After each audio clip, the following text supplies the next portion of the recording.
This dangerously radioactive lake fills a crater left by a 1965 atomic explosion. The Cold War legacy is still looming over Kazakhstan, the main testing ground for the Soviet Union's nuclear weapons program.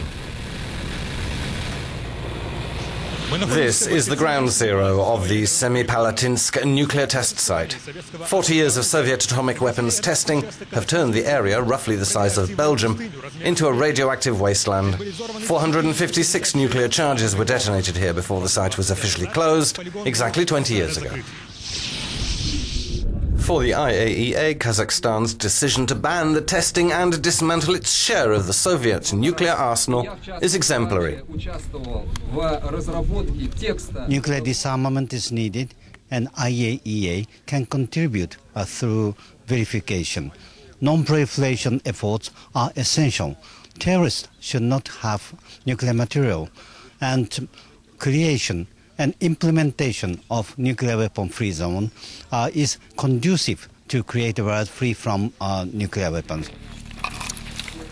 Ways towards a nuke-free world were discussed at the forum that's gathered government officials, lawmakers and non-proliferation specialists from 26 countries and 18 international organizations in the Kazakh capital, 500 kilometers west of the former test site. The weapon-free world some 20 years ago need to come to the table. For guests like Chioko Motomura, the terror of an atomic apocalypse is too real to forget. She was 6 years old the morning Nagasaki was bombed. Suddenly there was a blinding light filling up the kitchen.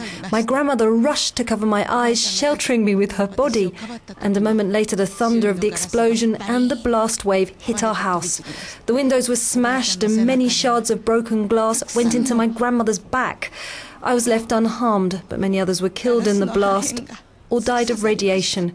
My grandmother heavily suffered from her wounds before passing away. Most nations agree that the world would be a better place without nuclear weapons. But the efforts to ban test explosions are stalling. 9 countries, including the United States, delay ratifying the treaty.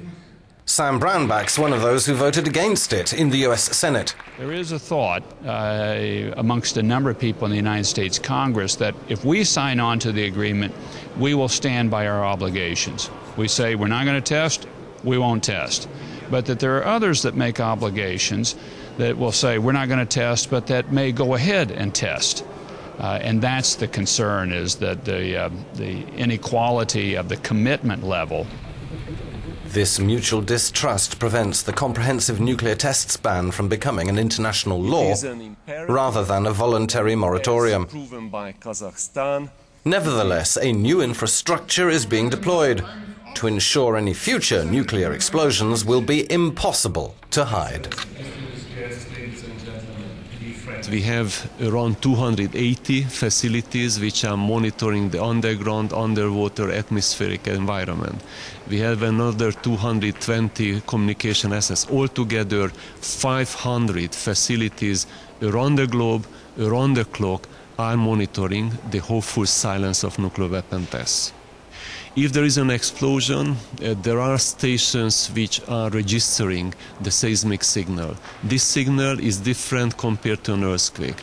Our analysts sitting in Vienna are processing automatically and with human intervention the results. In addition to the seismic signals, there is radionuclide fingerprint of the release of materials which are only characteristic for nuclear weapon tests. So far, the site in Kazakhstan remains the world's only nuclear testing ground that's been decommissioned. Parts of it are being developed for peaceful use, but many areas at the explosion sites are still too dangerous to get close to.